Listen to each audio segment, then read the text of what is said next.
Hi, good day, everybody. How are you? My name is Attorney Charles Zavala from Zavala, Texas Law here in Houston, Texas. We handle immigration, criminal defense, and business cases. Today, actually, I didn't plan on doing a video, but I've had a lot of people call me, and I just got off the phone with someone about this, and it's about DACA. So if you're not eligible for DACA or you're not interested in blah blah, you can move on. But for people who are interested or think you may be interested, this is going to be a really interesting video. So one of the requirements for DACA, or what DACA is DACA is a deferred action which allows kids or people who came as young children to the USA, who were brought here usually by their parents, as long as you were in school, got a not too bad of a criminal record, and you can show that you've been here since about 2007, you can apply for DACA. And what DACA gives you is allows you to be here in the country and allows you to work. One of the things, though, with now the new President Biden that has opened up is, how do I explain this? A lot of the previous guidelines they had given about DACA when Trump was president are kind of out the window, right? And the reason why I say that is because immigration is a lot of DACA, a lot of these applications, they're discretionary, right? So it can change depending on who's in power. So now that Biden's in power, I personally think that the whole immigration is going to be a little bit more relaxed, and they're not going to be so gung-ho about trying to deny people. But still, this part is very important what this video is about. So to be eligible in DACA, you have to show that you have a GED, high school diploma, or currently in school, okay?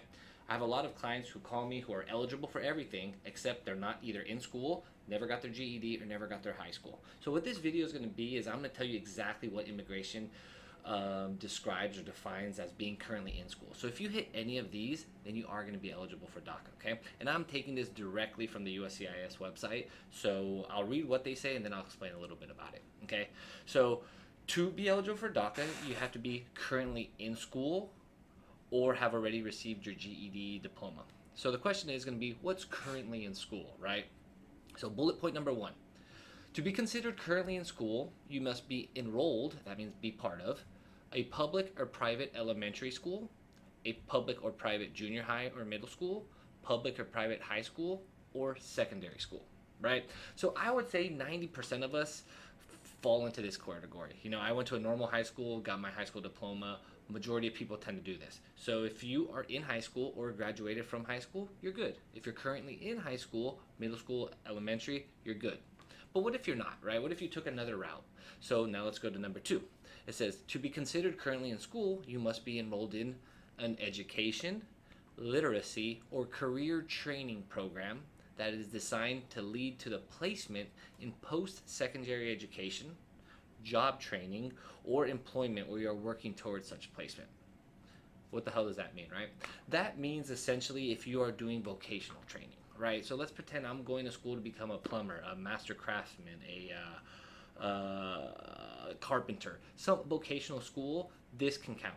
Okay, so DACA didn't want to say, oh, you have to go get your traditional education. No, anything that if you're in school that's leading to a better life or leading to a once you get out of school job, that'll work. So that's an important thing. So lastly is to be considered currently in school, you must be enrolled in an education program assisting students either in obtaining a regular high school diploma or its recognized equivalent, including certificate of completion, certificate of attendance, alternate award.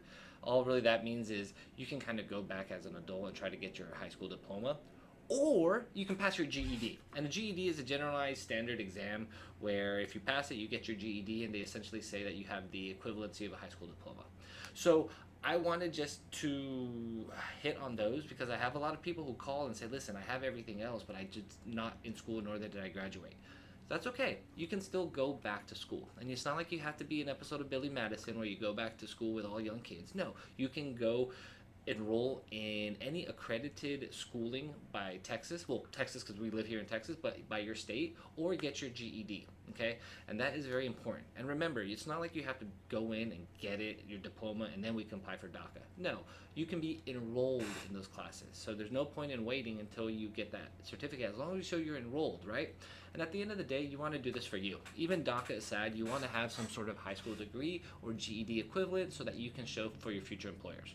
Okay, so if this video helps somebody, fantastic. I wanted to clarify because I have a lot of people calling about this stuff. So feel free to like our videos. If you have any questions about about DACA, or if you're ready to sign up for DACA, give us a call, 832-819-3723. Tell them that you would like an appointment with me, Charles Zavala, and that you're ready to sign up for DACA, and we're more than happy to help you guys, okay? So thank you. Y'all have a beautiful, what's today? Tuesday, and enjoy the rest of your week. Thank you.